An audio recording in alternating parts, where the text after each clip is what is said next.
Dating advice I wish I had at 16. Dating was extremely difficult for me. It was always hard to learn and figure out, and I was absolutely lost. Growing up, I wasn't the most attractive individual or the most athletic, and social skills was something I really struggled with. Growing up in an Asian household, I was taught to not really focus on friendships or relationships with my peers and just focus on school and my career. My learning social cues was absolutely important to me, but I was at a disadvantage and I was a little late.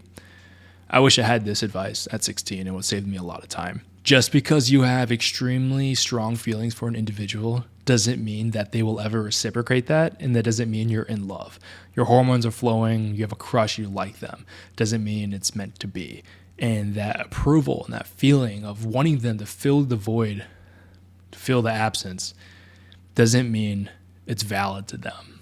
Nor will they ever feel that way, okay? Just because you like someone doesn't mean that they will ever feel the same way. And you don't have to continually prove your worth. I'd say this, when you're young, you're struggling with your identity, you don't really know who you are, and the things that people focus on and what are attractive, it's extremely not important, but you have to learn anyways. You're going to get your heart broken many, many times over, and you're going to simp for girls. These games of on and off attraction and simping and this girl leading you on, you're not going to know better, right? You're going to take everything at face value, and you have to learn that most people who really do like you, strong signs of interest, will not play games with you. They want to lock you down. So realize that just because someone's ignoring you, okay, there's probably a reason why. And it's really hard to convince or persuade someone that you're the shit. Most of the time, if someone's ignoring you and haven't really paid attention to you and you're off their radar, it's extremely hard to build that up because you've already been classified. I'd say focus on yourself, focus on having cool friends, people that have your back, find out what it means for a friend, right? Things that you give to others, make sure other people have your back. Focus on your inner circle and yourself. You'll gradually level up socially and you will automatically become more attractive. When you're 16, your hormones are flowing and the things that are important to you and your peers, I would say any relationship you really make at 16 or younger, you probably will never see them later on in your life, and you probably won't maintain that friendship. Yes, there might be one or two people you keep in contact with, but looking back of previous crushes and friends that I had, I don't talk to any of them, and some of them who were really hot and attractive in high school peaked in high school and they're not doing too well now. Most of the relationships you do find that will change your life is probably postgraduate or even later on in your college experience. This sounds extremely depressing to say like none of this actually matters, but you're discovering yourself. You're going to make a lot of mistakes. You don't really understand how the world works, no matter how mature you think you are. The responsibilities of early adolescence, it's very minor. You don't really have to worry about things. Things I would say is learn how to make a lot of friends, okay? Learn that skill of just like talking to people, building, showing interest, right? These things are very important to you because the same cornerstone you use to build friendships when you're young, you will use later on in your life, and that's very important. Dude, I'm gonna tell you this. Stop simping for a girl named Tyler, okay? I know that's the first girl to ever show you interest at all in your entire life, and she gave you just enough to lead you on that led to you like 5 years of chasing her on and off. Dude, that was one of the most unhealthy things that you could have done. You valued her and you put her on a pedestal and you thought that this white girl, whatever you want to say, white girl from Colorado, was going to make you happy if you could just get her. But no matter what I did, I lost, and I was never good enough. And that really broke my heart at that time. And I'll tell you right now, if that girl was never truly interested in you, you were just another option. Realize that, yeah, dude, sadly, you're not the main character all the time. You got played. You're going to learn some very valuable lessons about what it means to be a man and have personal boundaries and when to say goodbye and whatever. But you're going to get led on. You're going to play these games. You're going to get heartbroken. It's just hot, cold, hot, cold. You're going to be manipulated, gaslit, all this fun stuff, right? But you're going to learn that the hard way because, man, you are a stubborn individual that will only learn your own way. So, yeah, that girl is going to be a waste of time, but it's going to impart a lot of wisdom upon you. And I'm so thankful for the lessons that she taught me in hindsight. I couldn't have learned it any other way. I realized that if a girl's not initially attracted to you, right, genuine attraction, there's nothing you can really do.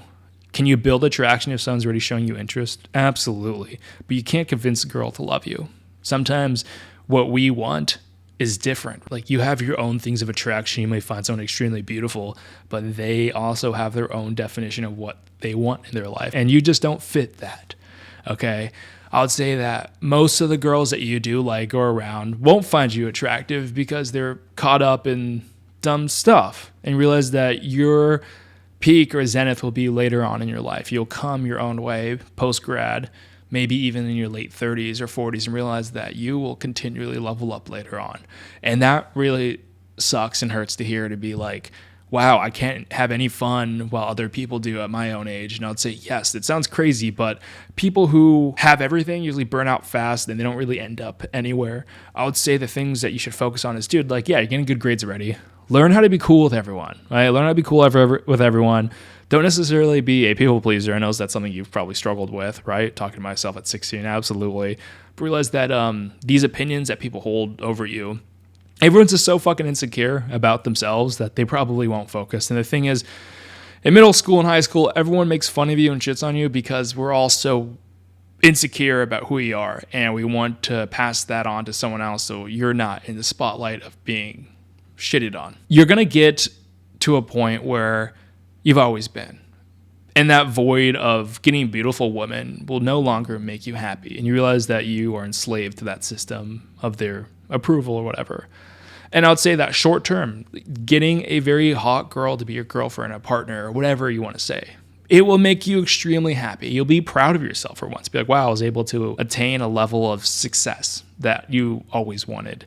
And you will get to that point. You'll realize that women will never make you happy. You may get ego gratification from it, being like, yeah, I did this, I attained this individual. And you will date a ton of beautiful women, I'll tell you that. Never get fed up or hung up on a girl, okay? You'll get led on, but realize that trust your future self. You're going to have a ton of experiences, and it's going to be fucking wonderful, blow your mind away. But these events will never truly make you happy. Maybe short term and you'll be proud of yourself, but you are chasing this high of, wow, I got the most beautiful girl, and then this high. But you start to realize that there's a middle ground where there is beautiful woman, but that word changes because it entails and encompasses intrinsic personality traits of what it means to be a good partner. Yes, they're still extremely attractive, but there's so much more to building a lifelong relationship. I would say that most people at your age are not in it for a long-term relationship. And that's something that you were probably taught. But I think truly you are a hopeless romantic and you like to be in a long-term relationship. But in order to get there, you have to be okay with your own aloneness and solitude. You have to be okay standing on your own 2 feet, not having anyone to call. But it doesn't mean that your life is absolutely worthless because you don't have a partner. And those are these dark nights where, like, you don't have the best friends. No one likes you. You're going to prom. No one's really there. Homecoming. No one's really there. This part of your life may suck. It may suck for a long time. But as long as you continually work on yourself, improving your social skills and leveling up, the amount of high quality people you do attract will automatically increase. And that takes time.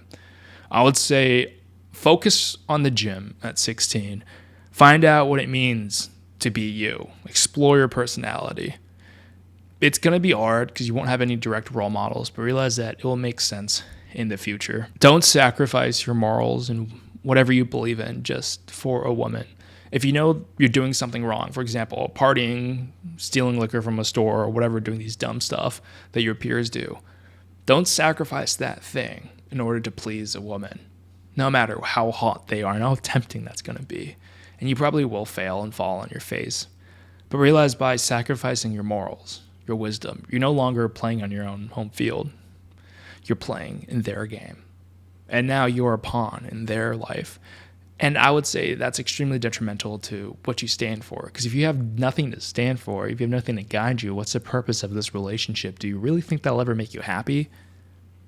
And I know that because you have the scarcity mentality of like, dude, they're just so hot. They're going to go. They're going to come. Let's say this, dude. Never get hung up on a woman. Never get hung up on a partner because there is quantity. There's a ton of other people that you just have not met.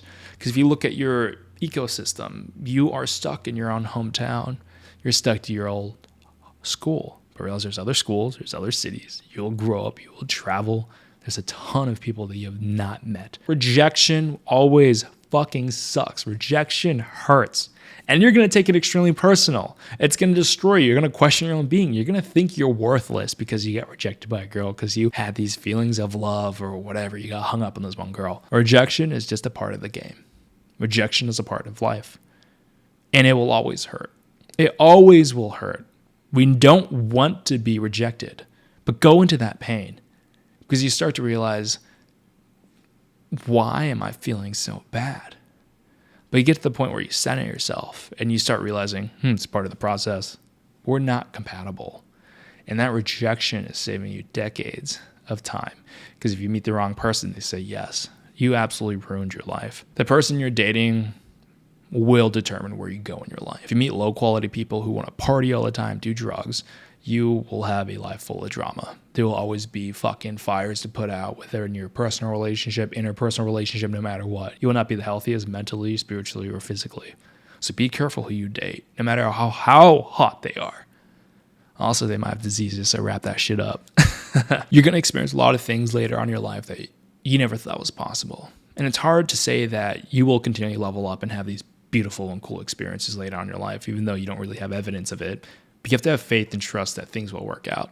As long as you're continually trying to get better and facing that pain, whatever that edge is for you, right? And as long as you're on the edge of discomfort, not too far, you will continually grow. You'll never be 100% satisfied, ever. But this process of growing, something I'm doing now at age 26, a decade on from 16, you'll learn a ton of things and realize that you never have this world figured out. The things that you think are important does evolve, and I think that's beautiful in a process of growing up, of being a young adult, a young man. And I would say, I love you, dude. I know at age of 16, you're dealing with a lot on your plate, and I have empathy. And I would say that you're never truly alone, even though it does feel like it. And being alone is not a curse. It's a gift. You'll always be here. As long as you're able to conquer that voice of negativity or just silence it enough to put another foot from the other for the next day, that's all that matters. Try your best to focus on the present. Past anxieties, future anxieties will haunt you. It's going to be too much. Love your mom and brother and try your best, but you have to trust your gut. You're going to make mistakes, but you have to learn and just be there. No one's going to be there to save you at the end of the day. Learn to be reliant on yourself. But I love you, man. I wish you the absolute best. So these are a couple things that I wish I told myself at 16, and I hope you guys found some value. As always, wish you guys the best. Peace out. Namaste.